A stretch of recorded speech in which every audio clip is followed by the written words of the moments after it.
ครูสังวรศิลางที่รัก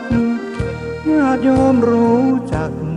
เจ้าสำนักแห่งวัดสายมูลตำบลแม่กาสันป่าตองถิ่นเนื้อนาบุญญาติพันเชียงใหม่ลำพูนมุนพื้นชื่นชมรายการฝากทำกำเมืองให้เลืองลือไกลนำสุขมาให้กายใจแจ่มใสชื่นบานทางขึ้นสีขาวเพื่อชาวประชาถึงชายคาบ้านวิทยุมือถือสื่อสารเชื่อมสัญญาณจากวัดสายมูลมรดกธรรมกำเมืองร้อยเรียงสำเนียงภาษาสืบสานตำนานล้านนาอันทรงคุณค่ามิให้เสื่อมสูญภูมิธรรมเก่าก่อนคติคำสอนอานิสงส์ผลบุญสติปัญญาเพิ่มพูนช่วยหนุนบุญญาญาติโยมพระครูสังวรศิลางที่รักมั่นคงแน่นหนักในฐานะศิษย์พระโอดมทุกลมหายใจตั้งจิตมุ่งหมายนำพาญาติโยม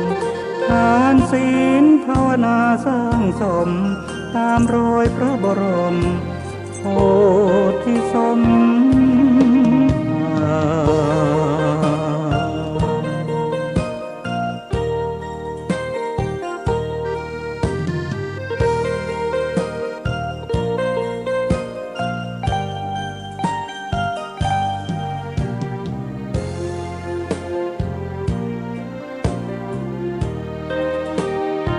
ภมรดกธรรมกำเมือง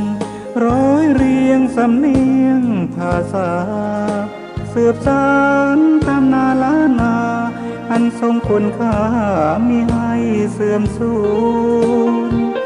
ภูมิธรรมเก่าก่อนคติคำสอนอานิสงส์ผลบุญสติปัญญาเพิ่มพูนช่วยหนุนบุญญาญาติโยมกราบนอบน้อมแด่พระรัตนตรัยอันมีพระพุทธเจ้าพระธรรมเจ้าพระสังฆเจ้าขอถวายความเคารพแด่พระเถรานุเถระพระสังฆาธิการพระสงฆ์องค์เนรจุโตนจุองค์ขอเจริญพรกับคณะสัทธาสาธุชนทุกท่าน บ่ายวันนี้อาตมาพระครูสังวรศิราภิรักษ์เจ้าอาวาสวัดไซมูลตำบลแม่กาอำเภอสันป่าตองจังหวัดเชียงใหม่ก็ได้นำรายการสารธรรมยามแรงมาพบกับพ่อออกศรัทธาญาติโยมทั้งหลายในวันพุธในวันนี้ในรายการสารธรรมยามแรงซึ่งควบคุมดูแลโดยท่านพระครูอภิวัฒนวิกรมได้จัดขึ้นในฤดูกาลพรรษาก็ได้มาพบปะกับคณะศรัทธาสาธุชนทั้งหลายโดยในรายการสารธรรมยามแรงนี้ในวันพุธเวลาบ่าย3 โมงถึงบ่าย4 โมงนี้ก็มีการฟังพระธรรมเทศนาเรื่องนางนวลคำซึ่งก็ได้เทศนามาแล้วถึง16วันนี้มาถึงตอนที่11ตอนสุดท้ายแล้วพระออกศรัทธาญาติโยมทั้งหลายวันนี้เป็นตอนอวสานตอนจบของนางนวลคำก่อนอื่นต้องขอบคุณอนุโมทนา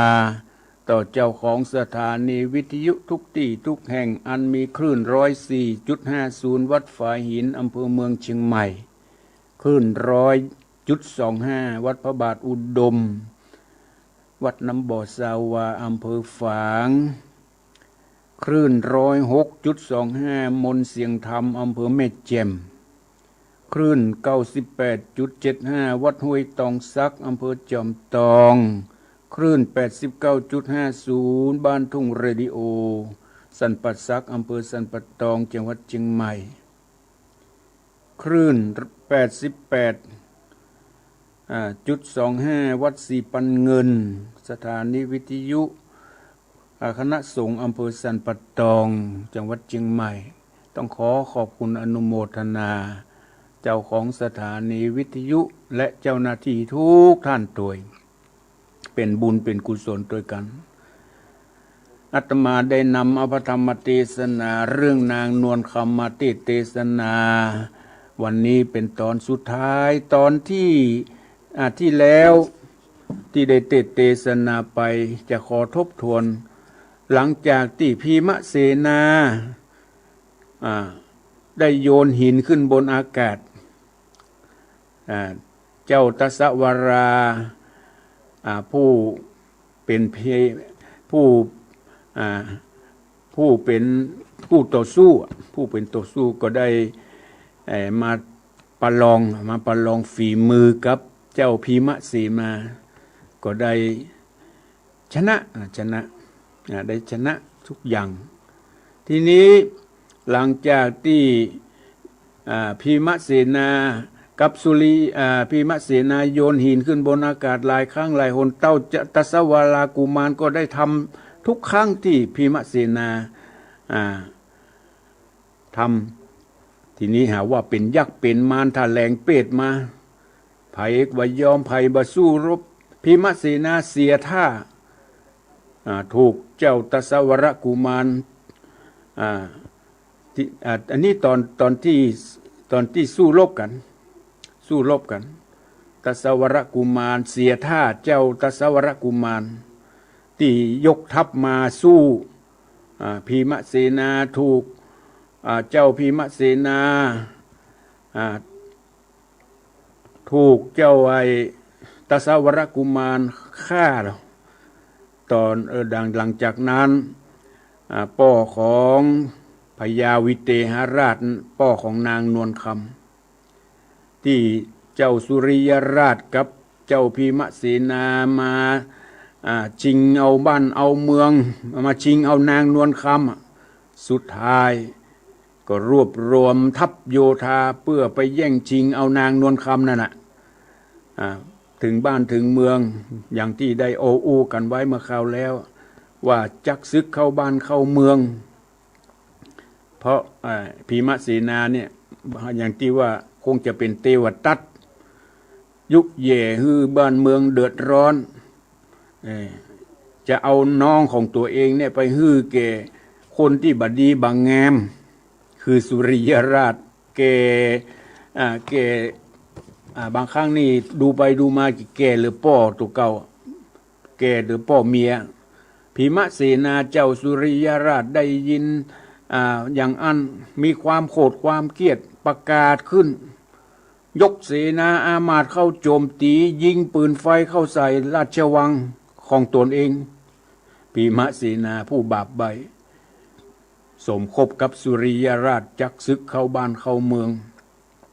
บ่นึกถึงความเดือดร้อนของพ่อของแม่บ่นึกถึงความเดือดร้อนของประชาราษฎร์เจ้าบ้านแตกตื่นตกอกตกใจวิ่งหนีกันโอลวนโอลวายเดือดร้อนวุ่นวายพระธรรมเทศนาเรื่องนางนวลคำตอนที่10ก็จบลงเพียงแค่นั้นว่าเจ้าสุริยราชกับพิมเสนาเนี่ยจะเป็นตายร้ายดีอย่างใดก็ลองฟังผูกสุดท้ายพระอกศรัทธาญาติโยมทั้งหลายก็ขอได้ตั้งอกตั้งใจฟังพระธรรมเทศนานางนวลคำต่อไปนะโมตัสสะภะคะวะโตอะระหะโตสัมมาสัมพุทธัสสะเอตโตวะตะราชปุตโตสุริโยราชสาสนังสุตวาเตสาทโวดุราสาปุริสะทั้งหลายตั้งยิ่งใจหนุ่มเทาตีปะกันมานั่งเฝ้าอยู่ฟังธรรมจุงดาจำติดต่อตามบาทข้อบาลีลาจาปุตโตสุริโยติจักวันนาจะเล่าถึงปีเก้าสุรเมฆาได้เป็นพญาเสวยราชในภาษาพันธุมาติราชปุรีได้ยินข่าวมีไปรอดว่าเจ้าน้องตาสวราหนีลาจากห้องเพื่อแอวต้องเมืองกายลวดหลงไปป่าไม้ได้จวบใส่ยิงรามรูปกิ่งงามบ่อน้อยตื้อนางหยดซอยนวลคามกลางดงดำป่าเศร้าปีนลูกเจ้าวิเตหราชาได้ปอกมาอยู่ห้องผาเตต้องวิเตหปุรีกำเล่ามีแต่นเก้าเก่นจักตัดแม่นฉันใดกูควรไปเล็งพอหือหันต่อสายตาการปี้พิจารณาดังนี้แล้วโตโอนแก้วก็สุไปหาสุรเมฆายกโยธาหลายหลากออกไปจากเวียงใจเพื่อไปหาน้องอันอยู่แห่งห้องวิเตหปุรีก็มีอันเลนาสุราชอันว่าพญาสุรเมฆราชนำอามาตย์เสนามีนำนาหลายหลากออกไปจากเวียงใจเที่ยวต่างไปจะใจนับอ่านได้หลายวันจึงเอากันไปรอดเวียงแก้วยอดวิเตหปุรีอันตูนบุญมีน้องเน่าได้เป็นเจ้าปาลาเฮโยธามวลหมู่ยังจอดอยู่แดนกายหันควันไฟมืดกุมตั้งแต่ลุ่มถึงบนเสียงลิบปนโห่ร้องหมอกนัดก้องนันโหเจ้าบุญจูสุรเมฆราชก็คันนิ่งขวาดสงสัยว่าปีนฉันใดดังเอกบ่แม่นที่ธรรมดาหรือว่าศึกมารบภาพกินขนาบเอาเมืองเต้าบุญเรืองกึดแล้วก็อามาตย์แก้วต่างตารีบไกกาด่วนหาวไปฟังฟ้าเร็วปันอามาตย์พันผายผันบอดจ้าแอวไหวหน้าขึ้นมาขาบตุนสาน้อมไว้ว่าแม่นศึกใหญ่แต่ดีลีคือเจ้าปุริโสริยราช ฤทธิ์ที่อาจเหลือคนยกหลีปนมากเต้ามาเวทเฝ้าเวียงใจย้อนมีใจใครได้อย่างแก้วแก่นไทยนวลคาม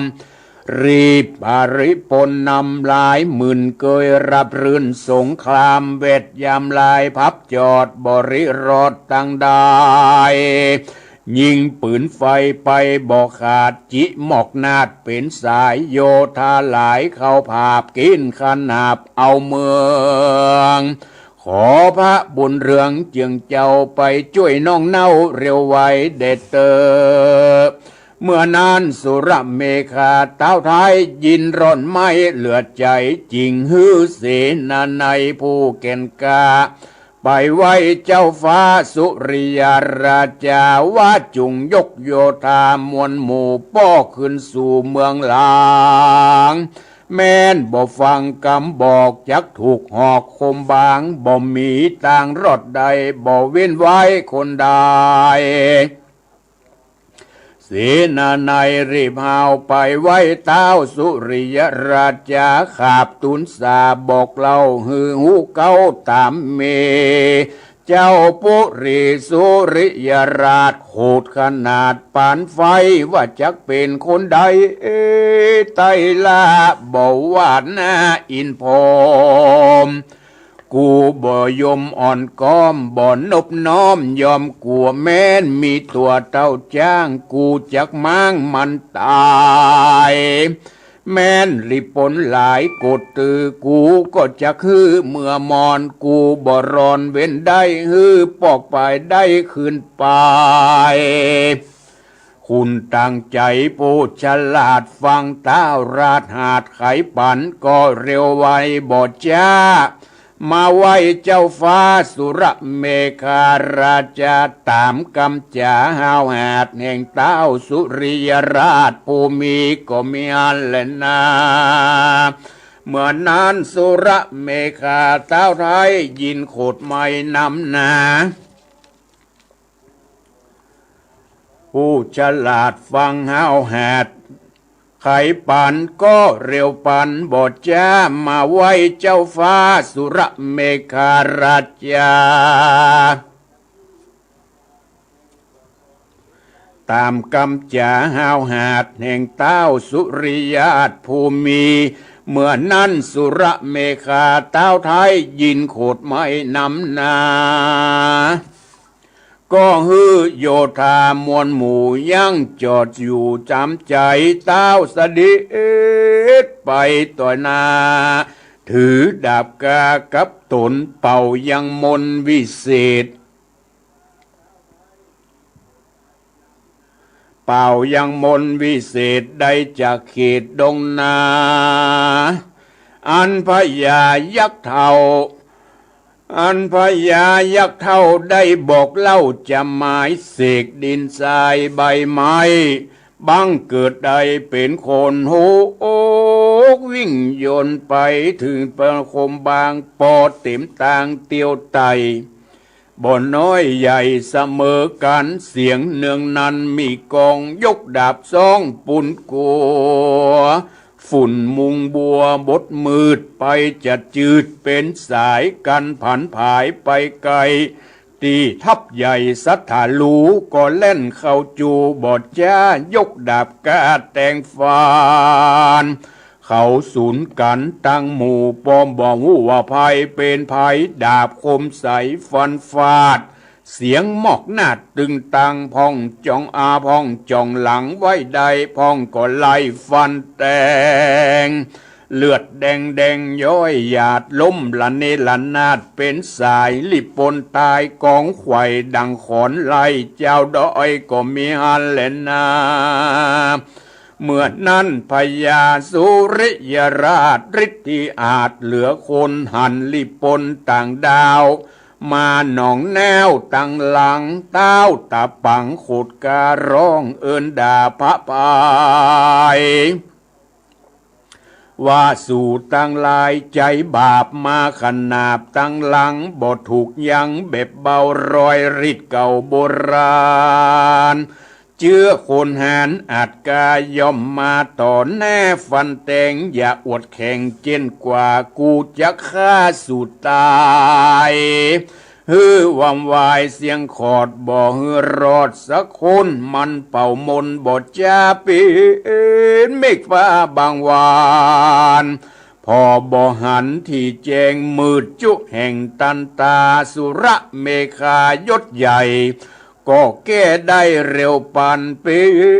นลมผ่านปัดกวาดเมฆฟ้าขาดหายไปตาวันใสส่องแจงตัวทุกแห่งแดนดินจอมนรินทร์สุริยราชหันมืดขาดจางหายโกธาหลายกว่าเก่าเสกมนต์เป่าเร็ววะอายเกิดเป็นไฟอันใหญ่ลุกวู่ไม่ลามมาสุระเมฆาบทจ้าเป่าขึ้นฟ้าไปบนเกิดเป็นฝนหาใหญ่ตกลงใส่กองไฟเจ้าหอดใจสุริยราชตีจะอาจเสงสาเสกมนต์มาเสงสร้างมีหลายอย่างรายประการพระผู้บานปีเก้าคือว่าเจ้าสุระเมฆามีติจายศใหญ่ก็แก้ได้จุอันก็ไม่อันแหละนาเมื่อนั้นหนอพอที่สัตว์เจ้าตูนองค์อาจหันอามาตย์คนในและภัยไตรมนหมู่เล่นสะสู่สะสนไปมายินคุณนาเตะใสจริงขี่ม้าใหญ่มงคลนำลิปนหลายหลากออกไปจากเวียงใจเมื่อนั้นขุนจังไรใจหาวคือปีบ่าวพีมะเสนากาพยาสุริยราชสัตตาขวาดเล็งหันยังหนอขุนธรรมที่ไว้ซ้ำโคตรไม่เหลือการใจใส่จ้างสารตัวกามาต่อหน้าเร็ววายจี้มือไปกล่าวถอยว่ามึงนี่ถอยเหลือหลายเตี้ยงจักตายเป็นเกณฑ์บ่อาจเล่นพระหนีเจ้าบุญมีน้อยหนอก็ต้านต่อไขกามว่ามึงนี้อาธรรมใจถอยป่าไพร่น้อยมาตายมึงเตี้ยงวำวายมวยหมอ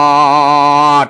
หนีบ่รอดฉันเดียวมึงจุงเร็วอย่าจ้ามาต่อต้าตนกูคนเขี้ยวหมูพ้นปากพิษเสียจากแนวคนตันหาลนบุร้อนกูบ่หอนจักโกจากตัดหัวเสียบไม้ฮือไผ่ใต้เล็งหันฮือคนนั้นเล่าเศร้าไปตัวดาวปัตตภีว่าคนบ่ดีถอยไร่เตียนยอมได้ตายหงคนต่างโค้งได้พอจะกึดต่อหันรายก็จากละอายกลัวบาปบอกกลัวหยาบเหมือนมึงมันกึดถึงการหนึ่งรอดจริงจักตอดป่าละมักปามบอกกระทำบาปกาบ่หยาบจ้าปาลาเหมือนดังพีมะศีนาปีไทยขออย่าโคดไม่เร่ร่อนจงเอาตัวลาละภาคออกไปจากเสียไก่กันปี้เป็นใจกับเต้าผู้หาดห้าวปาลาปีก็จักมะละนากากาชีวิตขาดเป็นผีเจ้าปุรีจุภูเขาหากหูตึงเมืองว่ากำขี่เครื่องร้อนไม่เกิดขึ้นไขว้ปาราย้อนพีมะเสนาปีบ่าวแหกหนองแนวนำต่างคุณคางร้อนไม่ย้อนปีไทยปามีปีจุงรีบหนีลี่นากันอยู่เนินจ้ากอดจักตายบ่อยาจะเล่นนาเมื่อนั้นสุริยราชากับปีพายพีมะเสนาขุนใหญ่ยินโคตรไม่เหลือการใส่จ้างสารต่อยกดาบล่อฟันแตงเจ้าจอมแปงโตนองอาจ ก็ยกดาบฟาดฟันไปใส่จ้างใจเขาง้างจ้างต่อจ้างผัดโจรการคนต่อคนฟันฟาดเสียงวิวาทวือวาจุมโยธามวลหมู่ลวดย่างอยู่ไผมันบอดแตงฟันคำคายืนเป็นตาเล็งดูจ้างเจ้าบุญจูน้อยหนอเข้าจนต่อเรียวปันจนพัดผันวันวาดว่ายตั้งปลายซ้ายและปลายขวาจ้างพญาสุริยราชก็ห้าวหาดเมามันสองงายันงัดง้างจ้างต่อจ้างจนกันฝุ่นเป็นควันฟุ้งควายคนใหญ่พระหนีหนอมุนีโตนเอกอ่างได้ตกขอจ้างปลายสารเต้าใจหานสุริยราชกับขุนหาวหาดพีมะเสนาเต้นลงมาจากจ้างยกดาบง้างดาบฟันเจ้าก็เรียวปันลุกใดแกว่งดาบควายพัดมอนขุนสองคนใจห้าวต่อหนึ่งเต้าใจหานถือดาบเจียงคานดามแก้วเข้าต่อแล้วแต่งฟันก็มีฮันเลนาสุปิปนาสุระเมคาราชาส่วนเจ้าสุระเมคาหันพญาสุริยราชกับขุนหาวหาดพีมะเสนาเอากันมาเวทไก่รบน้องไทยคนเดียวก็รีบเรียวไววองเข้าไปช่วยน้องบุญมีดาบคมดีเข้าฟาดกับขุนหาวหาดพีมะเสนาดาบคมจ่าถูกต้องเสียงขิงทองปุนกลัวละหือตัวน้องเนารบกับเจ้าสุริยราชฝ่ายโยธามวลหมู่ลวดหลังลู่ตัวจอมเขารบรอมช่วยเจ้าเสียงอดเอานันเนืองไปในเมืองยิงออกฝ่ายไปนอกก็ยิงไปเสียงปืนไฟบ่ขาดเสียงหมอกนาดเป็นสายริบปนหลายอัดกา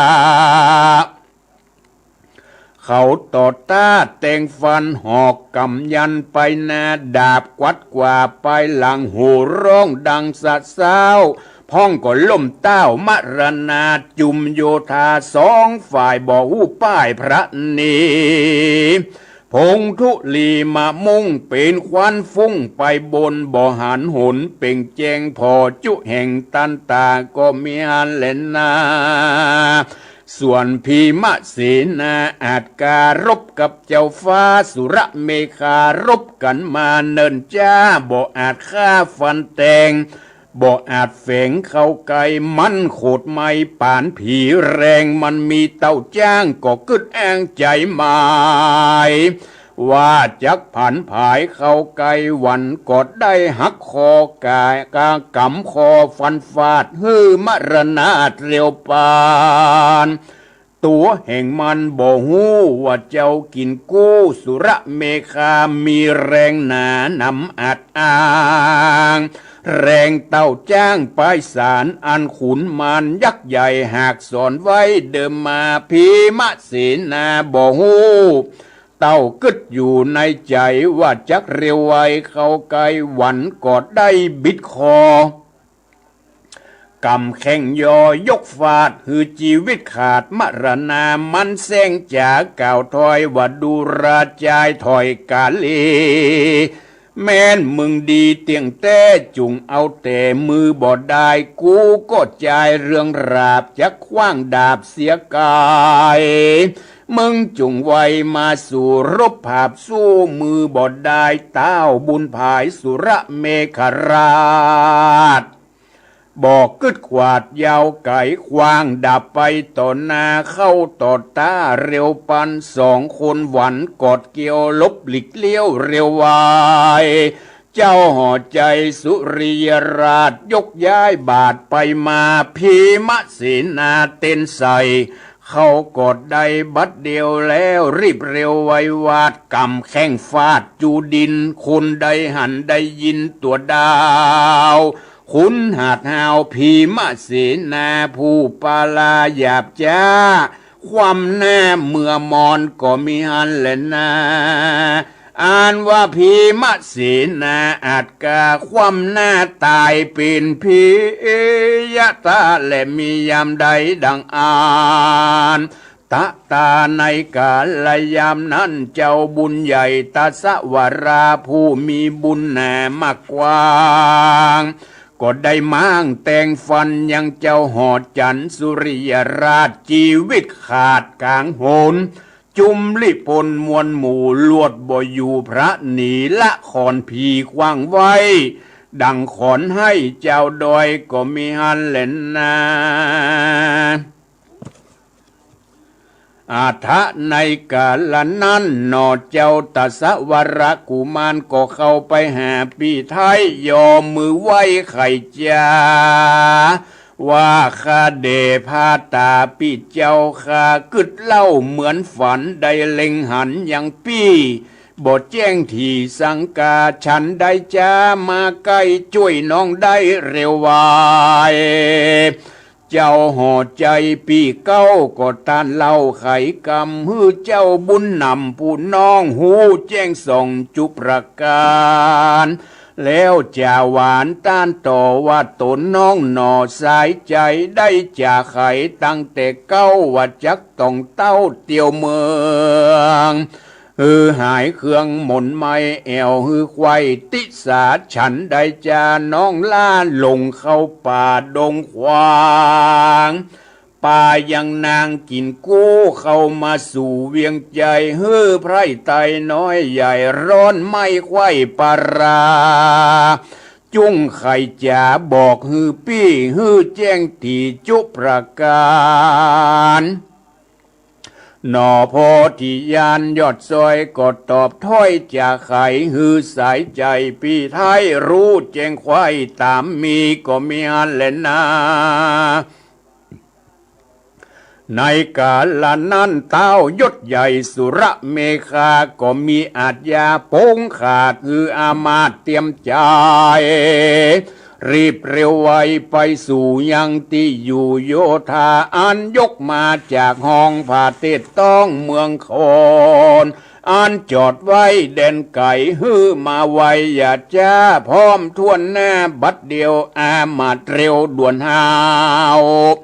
ยะตามอาจยาเต้าจุประการส่วนนอโพธิยานยอดซอยคือเจ้ายอดซอยตัสวรา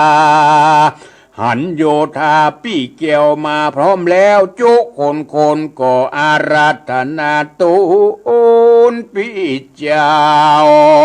ต่างอามาตย์เก้าต่างตาและโยธามวลหมู่เข้าไปสู่เวียงใจจุมคนในไผ่ไตหายหมุนไม่มองผ่า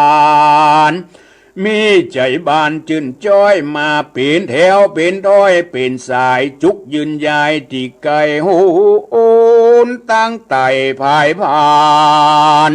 เขาก็ปากันโห่ร้องแกว่งผ้าซองปูจาว่าเมืองเราราเป็นเมืองบ่ร้างย้อนเจ้าจ้างเขยเมืองตีจะเรืองยศใหญ่ภาพเสียงควายไผ่มานมีสมปานมากกว่างไผ่บ่อาจอ้างเตรียมตันเขาก็ปากันจื่นยาวโห่ร้องสาวเนืองนันกันผายผ่านไปรอดถึงที่จอดหอคำหนอขุนทำหนุ่มเนาก็ปาปีเจ้าบุญนาแห่งขุนต่างตาผู้ฉลาดขึ้นผาศาสตร์หอคำยอมือตำตั้งเก่าไว้เต้าเจ้าวิเตหราชาแล้วก็ตูนสาบอกเราเกตเต้าเจ้าจุประการก็มีหันเลนาเมื่อนั้นพญาวิเตหราชฟังโอกาสตูนสาแห่งนอพุทธาหนุ่มเนาหายสุขเศร้ามองผ่านมีใจบานจมจืนปีติตื่นนำนาก็เข้ามาที่ไกลกอดเจ้าไว้เจยจมปั่นดังนางอุดมเบนฟ้าคือนางโนลานวลคามก็มาอยู่ประจำที่ไกลนบน้อมขับไว้ผัวขวัญแล้วรีบปั่นกลมเก่าไว้เต้าเจ้าสุรเมฆา ไขกำจ่าต่อถอยด้วยกำอ่อนอ้อยวนใหญ่กันนางไขกำปากคันทะหากหอมนวลเหมือนดังในสวนดอกไม้หอมตลบไปไขว้หอคามโยธานำหนุ่มเทาแห่งเต้าเจ้าสุระเมฆาเขาได้ยินมาแต่ก่อนว่านางน้อยอ่อนนวลคามยามไขกำออกปากคันทะหากหอมไก่จะลาบหัวใจจุผู้มักใครอยู่ไปนานมีใจบานหลายหลากบอกใครจากถอยหุนจุมหลีปนน้อยใหญ่กันเขาได้เล็งหานอย่างสาลีสุพรรณนอนเอามีใจปั่นบ้าเววาต่างสัตตาพอเงือตาพอเลอและจานส่วนเจ้าห่อใจวิเตหราชกับนางนาจายาสุระเมฆาปีเก้าและน้องเนาบุญอามต่างก็ไขกรรมที่ถอยมีบ่น้อยนาทัดนั้นนาพยาวิเตหราชพ่อของนางนาฏนวลคำก็ไขกรรมบอกกล่าวฮือเกตเต้าสุระเมฆาตั้งโยธามวลหมู่ย่างจอดอยู่นานไปว่าขอโอ้ใจอยู่ทาจักอภิเษกลูกล่าเขยเมืองเฮือรุ่งเรืองยศใหญ่ฮือไผ่ใต้บานใจเจ้าหอใจสุระเมฆาตังอามาตโยธาก็รอราอยู่ทาตามกรรมเจ้าฟ้าวิเตหราชาก็มีฮันเลนนาการ7 วันมาควายตนเต้าไทยวิเตหราชาก็อุตสาพิเศษอติเรกตุนควานยกหนอขุนธรรมหนุ่มเนาฮือเป็นเจ้าภาพปารายกราชธิดาหยดซอยเป็นกู้ห้อยมาเหสีตามประเพณีแต่ก่อนบ่ฮือผ่อนอันใดเพื่อฮือคนในไพ่ใต้หายหม่นไม่มองขี่แล้วกล่าวกรรมดีปั่นใจปั่นโจกตามหนโลกเดิมอ่อนว่าฮือสองผู้ทอนลูกเต้าได้อยู่เตียงเต้าตีคาเคาะนาตัวร้ายจุงรีบย้ายหนีไก่โรกาภัยพยาธิอย่ามาปาดฉันดานโจรใจหานถอยไรอย่ามาใกล้ราวีจุงอยู่ดีเตียงมานอย่าด่วนสั้นมะละนาเพื่อฮือส่งขาพ่อแม่ตั้งเท่าเกตานายไพ่ไตหลายหนุ่มเท้าได้สุขย้อนเจ้าบุญมีเดชเตทัดนั้นพรหมณาจารย์ผู้ฉลาดตั้งนักปราชญ์ปุโรหิตาจารย์ตั้งโยธาหารยศใหญ่ต่างมาไหว้ถวายปอนเดชสองผู้ทอนจึงเจ้าตามฤทธิ์เก่าโบราณตามโบหารแต่ไทยตามกึดได้ออกไผมันก็มีฮันเลนนาการโอษาพิเศษอติเรกตุนควันแห่งนอคุณธรรมน้องแก้วเมียนควายแล้วบรมวลการะกวนมารอดเต้าเจ้ายอดสุระเมฆาก็ตุนสาโอกาสลาเต้าวิเตหราชภูมิลาเจ้าปุรีน้องไทยแล้วก็นำไพรโยธามีนำนามวลหมู่ปิกปอกคืนสู่เมืองโตนอันอยู่หนแห่งห้องยังผัดติดต้องมัทุมัตินครก็มีฮันเลนาตาตูปัฏฐายะทัตเตนั้นไปนาตนเจ้าฟ้าตาสวระอันเป็นปุญญาจักจองได้นั่งห้องหอคำก็บ่วางตำละขาดอย่างโบราณราชประเพณีวัดกองดีแต่ก่อนบ่ฮือผ่อนสูญหายย่อมคงขวายก่อสร้างฮือสืบสร้างยาวไปกองวัดใดแผกเบานักปราชญ์เจ้านินตาการพิจารณาทวนทีบ่แม่นตีตามธรรม ก็วางต่ำละไว้บ่กึดไข่ทำหาบ่หิงสาภายน้อยฮือต่ำก้อยมองขี่ตัสธรรมมี10 สิ่งปฏิบัติยิ่งจุประการคือได้ฮือตานเข้าน้ำวัตถุพรำปัจจัยผืนขัวใบแผ่นผ้าแก่คนกำพร้าอนาถาคนชราแก่เท่านักปราชญ์นักบวชเจ้าสมณพราหมณ์ผู้มีศีลงามสะอาดบ่ละขาดกองดีเจ้าห่อคำยศใหญ่ย่อมสอนไพรใต้ปัจจาตั้งโยธามนหมู่ฮือตั้งอยู่กองดีเอาตนหนีจากบาปอันฮึกหยาบทารนอันจักนำตนนำตัวไปเกิดในกำเนิดอบายคุณยิงใจตัวดาวตามกำเต้าสอนปั่นเขาก็ปากันมวลหมู่ตั้งตนอยู่ตามธรรมเว้นจากกรรมฮึกหยาบอันเป็นบาปนานาขงปาราใหญ่กว้างแห่งพระเจ้าจ้างหนอมุนีจำเริญดีมั่งเต้าคนหนุ่มคนเท่ายิงใจไผ่ไตหลายใหญ่น้อยบ่ต่ำก้อยมองผ่านอยู่สำราญจืนยาวไข่เขตดาวปุรีหนอมุนีติไวเป็นเต้าไทยเสวยเมืองตีจะเรืองแผ่กว้างไปบ่อ้างเตรียมตานเจ้าหอจันต่างดาวร้อยอิดเต้าขาบสมปานปันนาการหลายสิ่งย่อมกล้ายิ่งนำหนาไหลหลังมาเตือนตองบ่วูผ่อนตั้งวัน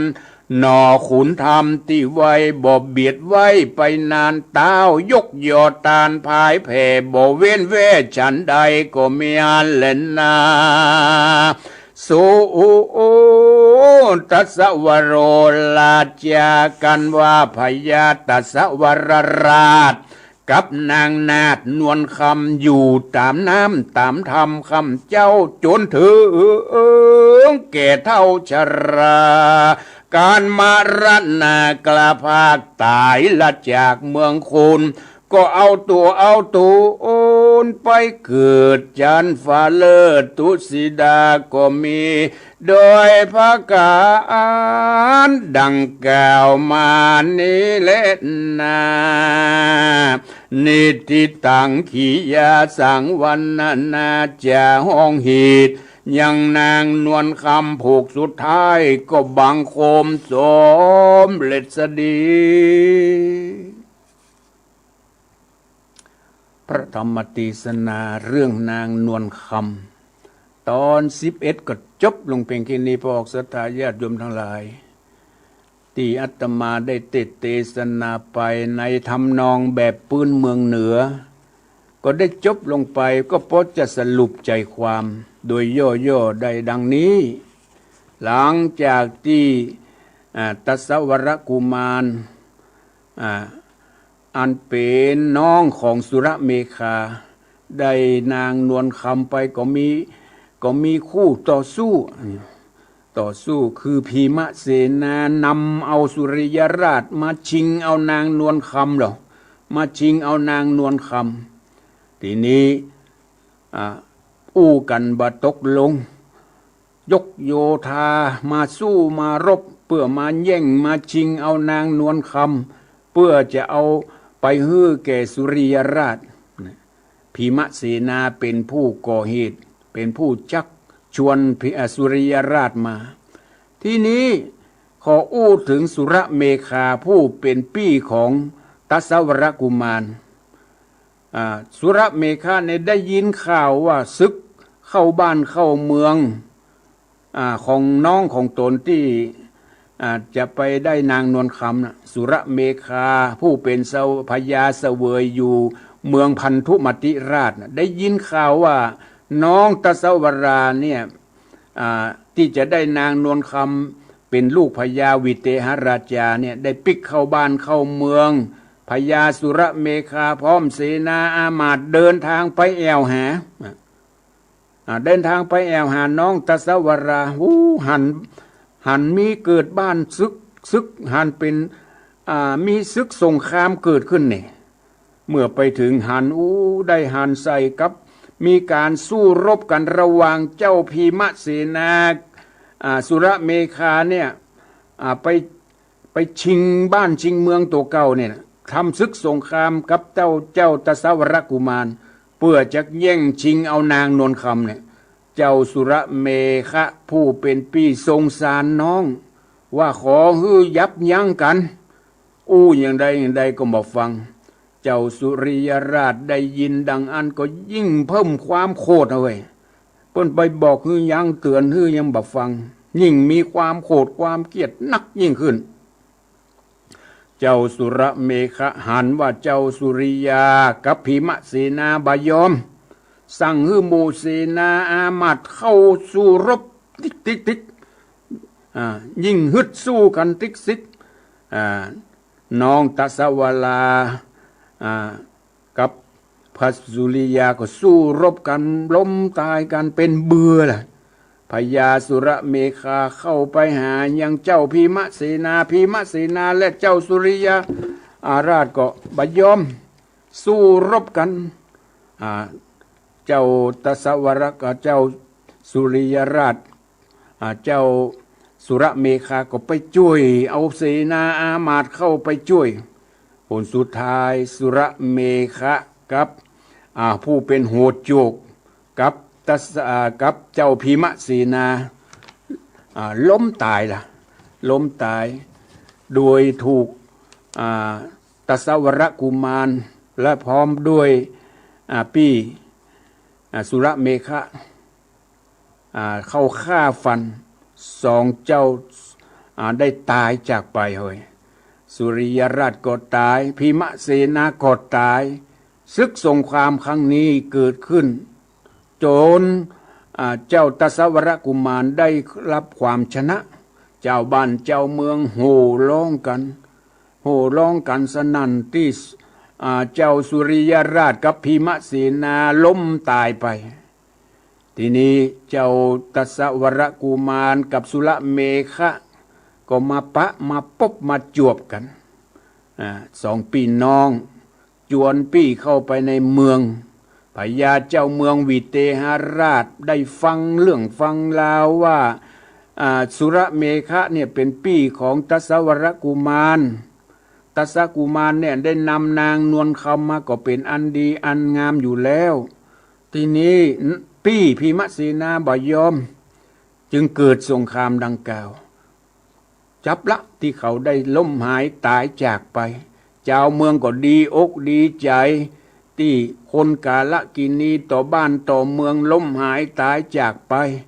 ต่อไปบ้านเมืองคงจะอยู่ร่มเย็นเป็นสุขพ่อพญาวิเทหราชได้กล่าวอย่างนั้นพร้อมด้วยปัจจานาราชก็ดีอกดีใจที่คนกาลกินีต่อบ้านต่อเมืองได้ล้มหายตายจากไปอย่างอันพ่อของนางนวลคำก็ขอฮือสุรเมฆาอยู่ในเมืองนี้ก่อนอยู่ร่วมกับพิธีเพื่อจะพญาเจ้าเมืองวิเทหราชก็จะได้อภิเษกยกอย่างเจ้าตสาวรกุมารขึ้นครองบ้านของเมืองวิเทหราชพร้อมกับอภิเษกแต่งตั้งฮือนางนวลคำฮือเป็นมเหสีของตสาวรกุมารฮือได้ครองบ้านของเมืองหลังจากนั้นบ้านเมืองวิเทหราชก็ได้อยู่กันอย่างร่มเย็นเป็นสุขกันตลอดมาส่วนสุรเมฆะพร้อมเสนาอามาตย์ก็ปิกบ้านปิกเมืองพันธุมติราชต่อไปได้ปกครองบ้านเมืองเจ้าตสาวรกุมารอันเป็นนอโพธิสัตว์เจ้าได้ปกครองบ้านเมืองด้วยทศพิธราชธรรมเจ้าบ้านเจ้าเมืองดีอกดีใจได้ขึ้นครองราชครองเมืองใหม่ได้ฮื้อตานแก่ผู้ทุกข์ผู้จนได้ฮื้อตานตั้งโรงทานได้ถวายทานแก่คนอนาถาคนพิกลพิการตลอดถึงคนทุกข์คนจนได้ฮื้อตานทุกสิ่งทุกอย่างฮื้อเจ้าบ้านเจ้าเมืองได้อยู่ร่มเย็นเป็นสุข พญาเจ้าเมืองสุรเมขะพร้อมด้วยนางนวลคำอยู่กันมาจนอายุเท่าอายุแก่ก็ได้ล้มหายตายจากกันไปทีนี้พีมเสนาผู้เป็นปี้ของนางนวลคำที่จักซึกเข้าบ้านเข้าเมืองตายไปต่อมาเกิดมาเป็นเทวตัตเฮ้ยเกิดมาเป็นเทวตัตพีมเสนานี่นะส่วนพญาสุรเมขะได้มาเกิดเป็นพญาอนันตะปี้ของนอโพธิสัตว์เจ้าได้เกิดมาเป็นพระอนันตเถระเจ้าส่วนนางนวลคำได้เกิดมาเป็นนางยโสธราส่วนตสวรกุมารน้องของพญาสุรเมขะตสวรกุมารก็คือนอโพธิสัตว์เจ้าคือพระตถาคตพระสัมมาสัมพุทธเจ้านี่แหละพวกสัตยาติโยมทั้งหลายนี่ก็โดยบุญญาปารมีของหมู่เขาเจ้าทั้งหลายส่วนเหลือจากนั้นก็ไปเกิดเป็นอุบาสกอุบาสิกาไทยทำดีก็ได้ไปเกิดในทางที่ดีไทยทำบดีก็ต้องไปเกิดเป็นอบายภูมิทั้งสี่มีนรกมีเปรตมีสุรกายและสัตว์เดรัจฉานเป็นต้นถ้าไผทำคุณงามความดีมีศีลมีธรรมได้ฮือตานได้รักษาศีลได้เจริญภาวนาได้ทำคุณงามความดีต่างๆก็อย่างน้อยก็ได้เกิดมาเป็นมนุษย์ที่สมบูรณ์มีทรัพย์มีอายุมั่นขวัญยืนมีสติปัญญาก็ด้วยอาศัยบุญทานจึงได้เกิดมาเป็นมีสมบัติได้รักษาศีลเกิดมามีอายุมั่นขวัญยืนอยู่ดีมีสุขภาพแข็งแรงได้เจริญภาวนาได้ตั้งอกตั้งใจทำสมาธิภาวนาวิปัสสนาสมถะภาวนาวิปัสสนาภาวนาได้สงบจิตสงบใจฟังน้ำฟังธรรมอย่างนี้เป็นต้นได้เกิดมามีสติปัญญานี่เป็นเพราะว่าเป็นมนุษย์ที่สมบูรณ์มนุษย์ที่สมบูรณ์ต้องมีทรัพย์มีอายุมั่นขวัญยืนมีสติปัญญาดีด้วยอานิสงส์ของการหื้อตานของการรักษาศีลของการเจริญภาวนาบางคนเกิดมาเป็นมนุษย์เหมือนกันพอออกสตาญาติโยมทั้งหลายแต่เป็นมนุษย์ที่บ่ค่อยสมบูรณ์เพราะอาจจะบ่ครบทำบุญบ่ได้ครบ3อย่างดังนั้นต้องทำบุญให้ครบหื้อตานต้องรักษาศีลต้องเจริญภาวนาตั้งอกตั้งใจฟังน้ำฟังธรรมอันเป็นคำสอนของพระสัมมาสัมพุทธเจ้าจะได้เกิดสติปัญญาอันแจ่มแจ้งในภพหน้าชาติหน้าพระธรรมเทศนาเรื่องนางนวลคำก็ได้จบสมบูรณ์ลงเพียงแค่นี้พอออกสตาญาติโยมทั้งหลายก็ให้ติดตามรับฟังพระธรรมเทศนาเรื่องใหม่จนกว่าโครงการสารธรรมยามแลงจะงดไปโครงการนี้คงจะไปถึงไหนก็ลองฟังไปเรื่อยๆนะพวกศรัทธาญาติโยมทั้งหลายฟังไปเรื่อยๆทุกวันจันทร์ทุกวันการทุกวันพุธทุกวันพฤหัสทุกวันศุกร์5 วันเนี่ยตั้งแต่3 โมงถึงบ่าย 5 โมงวันนี้อาตมาก็ได้จบพระธรรมเทศนานางนวลคำลงไปเวลาที่เหลือนี้ใครที่จะโทรมามาจาวันนี้คงจะไปวัดไปวากันพ่องบางวัดบางวาก็เทศกันตอนเช้าที่วัดสายมูลก็เทศกันตั้งแต่9 โมงครึ่งมาละเสร็จเรียบร้อย11 โมงบางวัดบางวาก็เทศกันตอนบ่ายบางวัดก็เทศกันตอนเมื่องายเมื่อเจ้าก็มีเสร็จกันเมื่อเจ้าก็มีศรัทธาก็จะปิกบ้านขวายหน่อยถ้าเมื่อเจ้าเอาละพอออกศรัทธาญาติโยมทั้งหลาย081 289 8992นะ081 289 8992ว่างๆโทรมามาจาแจ้งผลการรับฟังว่าวันนี้บ่ายนี้ได้ฟังกันอยู่ที่ไหนพ่องฟังกันชัดเจนหรือไม่เจริญพร ครับไว้สาครับสมบัติครู ฟังชัดเจนดีนะป้าน้อย ครับชัดเจนดีครับ อ๋อน างวันคำว่าภาษาแล้วฟังหนีล่ากลับไปไหนจะเนอ อ๋อยังบ่ไปกันเนอะ ยัง อยู่ยัง เป็นกำลังใจให้ท่านพระครู โอ้ อยู่เด้อ ขอบคุณเนอะป้าน้อยเนอะ ครับขอบคุณครับภาษาครั อา บ บุญรักษาอยู่ดีมีสุขเจริญปอน อยากให้แต่เจ้า วันนี้ฟังธรรมวัดค่ำวันเนี้ย อันกะที่วัดปุ่นเทศกี่โมง อันตอนถ้าเทศธรรมดาว่ารันถึงอาจารย์ศิลป์นี่เทศตอน2 โมงนะจ๊ะ อ๋อ แล้วก็ฟังว่าเจ้ากับฟังที่หัดคำหัตถกายค่ะ อ๋อ เจ้า อ๋อ ถ้าเข้า ที่ บ้านนี่เหมือนกันนะจ๊ะโมงปลายเข้าบ้านนะ อันกะ เจ้า ที่ปุ่น เจ้าได้ฟังอยู่ อ๋อตอนฟังตาไปปีว่าไปวัดมาแล้วเนาะ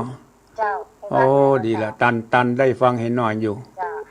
ได้ฟังตังอันโทรศัพท์เอา เออดีละโอ้ทันสมัย เจ้า ขอบคุณเนอะ เจ้า บุญรักษาอยู่ดีมีสุขเปิดก็ถ่ายทอดลงโทรศัพท์ตัวเจริญปอน อาภาษาพระมครู โทรมาจากไหน พ่อบุญมี ก็บุญมีน้ำตกไม่กลาง บ้านกลาง บ้านเมืองกา บ้านเมืองกลางนะเมืองกลาง ครับฟังก็แปลชัดเจนแล้วนั่นเด้อ โอ้ดีละเป็นบุญกุศลสถานีวิทยุห้วยตองสักชัดเจน ครับชัดเจนดีจบแล้วนั่นเนาะ โอ้จบสมบูรณ์แล้วเนอะก็ให้ฟังเรื่องใหม่ โอ้ ก็โอ้ขอบคุณพ่อน้อยพ่อเนอะ ครับ พ่อบุญมีบุญรักษาบุญรักษาอยู่ดีมีสุขเจริญปอน ไหว้สาเจ้านะพระครู อ๋อแม่จันฟังชัดเจนดีเนาะ เจ้าฟังอยู่พ่อดมนี่ชัดเจนดีเจ้า อ๋อที่ตะการเพิ่นเทศกี่โมง เป็นเทศใส่บาตรเนี่ยก็เทศละที่ทำงานแล้วก็วิหารเลย โอ้เรียบร้อยเรียบกี่ก้านไปหลายเตือเนาะเซ็ตหมดเจ้าไปเลย มันมีตัวหลายตีใส่บาตรเรียบร้อยก็ฟังธรรมให้หน่อย เป็นพิธีก็แล้วกันไปช่วงนี้ก็ช่วงนี้ก็ต้องใจเวลากระทัดรัดหน่อย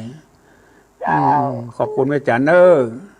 เจ้าไหว้ แม่ สาเจ้า จัน เย็นดี แม่ เจ้า จันเลือนใสบ้านตะการบ้านตะการเจริญปอน ครับแต่พระครู อ๋อพ่อวินกะ พ่อทวี พ่อทวีพ่อทวีนี่อยู่นะพ่อทวีอยู่ไหนก็ แม่ครูค้า แม่ปูคาสันกำแพง ครับ สันกำแพงฟังชัดเจนดีเนาะ ชัดเจนดีครับฟังเจ้าอวสานเนาะวันนี้เนาะ โอ้แน่นอน พอดีเด็ดนะจ้ะ ก็ไปตาม ลงพัฒนาสาธุเทรนเนอร์ โอ้ขอบคุณเนอะพ่อเนอะบุญรักษาอยู่ดีมีสุขเจริญปอน ไว้สาครับผ่านตะปู โอ้พ่อวินกะฟังชัดเจนดีเนาะที่เบียงป่าเป้าฟังชัดเจนดีเนาะโอ้ดีละฝนตกกันมาเนี่ย มันเล่นโต๊ะไง เหมือนกันนะเฮ้ยวันนี้สีเป่งไปเฮ้ย เจ้าไปดีรถ โหเนอะตั้งสัมบัตตองนี่แดดแจ้เนี่ย วัดทุกวัด วันนี้แดดแจ้งดีเฮ้ย เด็ดเหมือนกันนะ โอ้ซักผ้าสบายวันนี้ ครับ ขอบคุณเนอะพ่อวินเนอร์ ครับ บุญรักษา ไว้สาครับ โทรมาจากเบียงป่าเป้าเจียงไฮ้เจริญปอน หลีวิทยุหน่อยเนอะหลีวิทยุ ไหว้สาเจ้า โทรมาจากไหน จากปัตตานเชียงใหม่เจ้า ที่ไหนก็ ปัตตานเชียงใหม่เจ้า ปัตตานปัตตะที่ไหนก็บ้านอย่าง ปัตตานเชียงใหม่อะ อ๋อ เจ้า ปัตตัน เจ้า เหนือเชียงใหม่นี่กะ เจ้าปัตตานบ้านต่อเป็นร้างเนี่ยกัน อ๋อ เจ้า ปัตตันบ้านต่อเมืองลังเหนือเชียงใหม่ ฟังชัดเจนดีเนาะ เจ้าวันนี้อากาศดีเจ้า โอ้ ฟังชัดเจดี วันนี้ เจ้ อากาศดีแจ่มใสดี ไหว้ศาลเจ้า โอ้เจริญพรบุญรักษาอยู่ดีมีสุขเจริญพร เจ้าสวัสดีเจ้า โทรมาจากไหน บัตตาจาง ตัดจาง ตัดจาง คนเก่าคนเดิมเนาะ เจ้า ฟังชัดเจนดีเนาะที่ตาแจงตา จำได้ก็ ตาแจงเวียงหนองร่องอย่าง เจ้า จำได้กะที่โทรมาวันนั้นเหรอ เจ้าฟังชัดเจนดี โอ้ดีละขอบคุณเนอะ เจ้า บุญรักษาอยู่ดีมีสุขโอ้ขอแถมสายเนอะเวลาจะหมดแล้วขอแถมสายเดียวสวัสดีเจริญปอน ไว้สาเจ้าฟังอีเนอ โอ้โทรมาจากไหน จากเจโฮม โอ้เจ้โฮมลำปางก็ได้ยิน โอ้ทุกที่ทุกแห่งฟังกันได้หลายที่ฟังชัดเจนดีเนาะที่เจ้โฮมอ่ะ เจ้า โอ้ คนไหนฝันว่าเสียงดังฟังสักแต่ มันกะ โอ้เปิ้นไอ้ปันเนี่ยเปิ้นชอบ พ่อหมอพ่อบุญปันพ่อน้อยบุญปันมโนครอย่างอยู่เปิ้นอยู่เมืองฝางพุ่น ขอบคุณนะแม่เนอะ เจ้า เออ ใจเด้อ บุญรักษาอาตมาใจเวลามาพอสมควรจะไปเบียดบังเวลาคนท่านอื่นในท่านพระครูองค์ที่สองเวลาอาตมาหมดพอดี ขอล่ำลาไปก่อนเนอะเฉพาะวันนี้ก็ให้พบกันในโอกาสหน้าขอขอบคุณอนุโมทนาสาธุจากศรัทธาสาธุชนทุกท่านที่เปิดเครื่องรับฟังในบ่ายวันนี้ก็ขอทุกท่านได้อยู่ร่มเย็นเป็นสุขในพระบวรพุทธศาสนาก็ขอทุกท่านจงมีอายุวันนะสุขภละเหมือนกันจุโคจุโคนอายุวันโนสุขังพลัง